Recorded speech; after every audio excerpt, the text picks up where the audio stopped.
Okay, hello everyone. Welcome back. So, ito na yung pinaka-example. Okay? So, this is only your guide kung paano gumawa ng affidavit of loss. Okay? So, ito na yung pinaka-example talaga.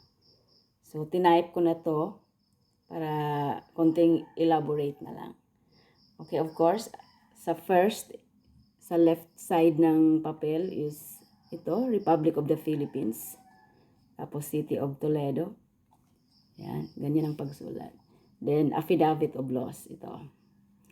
Then, next is ito, example, ako si Angeline C. Mercado, legal age, married, and resident of Barangay Bayug, Toledo City, Cebu, after having sworn in accordance with law, depose and state.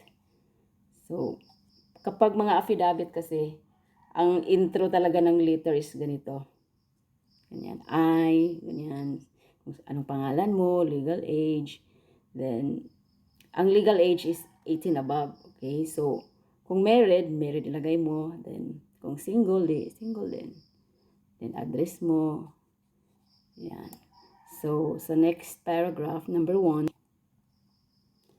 So, next paragraph, sa number 1, yan, that I had the possession of the original copy of the Electric Cooperative official receipt under the account name of C.A. Cruz amounting to 35,165 and 52 cents.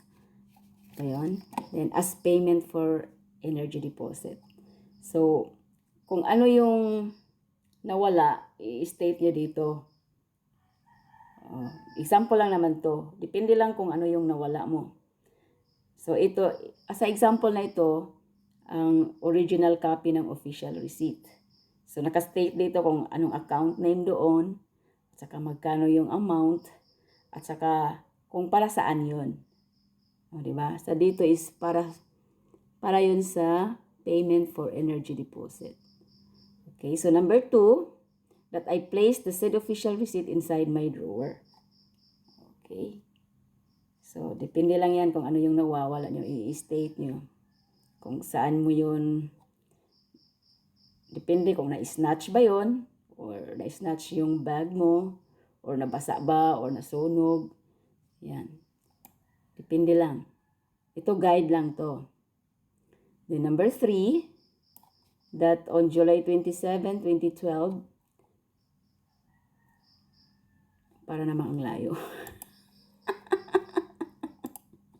Nga lang. Dapat 2020. Okay. So, let us proceed sa number 3. That on July 27, 2020, when I tried to retrieve the said Electric Cooperative official receipt from my drawer, I noticed that it was not there anymore. Okay, so wala na doon sa drawer niya. Then number 4, that despite diligent search and effort to locate the said Electric Cooperative official receipt, I could not find it, such that now I believe that it is now lost beyond recovery. Okay, so hindi na daw. Yan. So, after sa number 4, kung may idadagdag ka pa sa affidavit mo, so, pwede kang magdagdag number 5. So, sa dito, parang nasabi na lahat yung detalye. So, itong number 5, ito yung pinaka-last na sasabihin. That I am executing this affidavit to attest to the truth of the loss of the Electric Cooperative official receipt. So, sa number 5, very, dinidetalye dito kung ano yung nawala. So, nagsasabi siya ng totoo kung ano yung nawawala. Mayroong ibang instance din sa number 5 na ganito yung parang general lang siya. Sa number 5, ganito yung iba. Ganito. That I am executing this affidavit to attest to the truth of the loss of all the foregoing facts and for whatever legal purpose this may serve. Pwede din ganito. Usually ganito pag general yung purpose. Ito very specific naman dito. Okay lang naman yun. Depende lang sa inyo.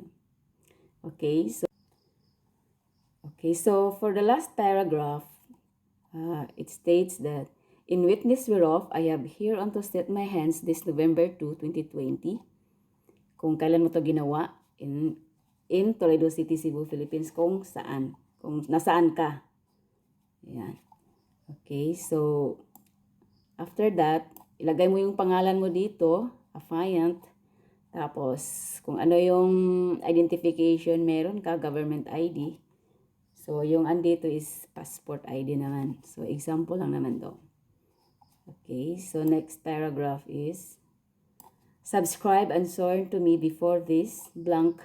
So, example, kasi ito is, ang mag-fill up nito yung abogado na.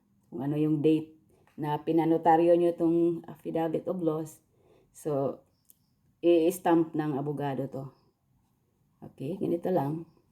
Then, sa abogado na tong part na to, doc number, book number, page number, series of 2020. Okay?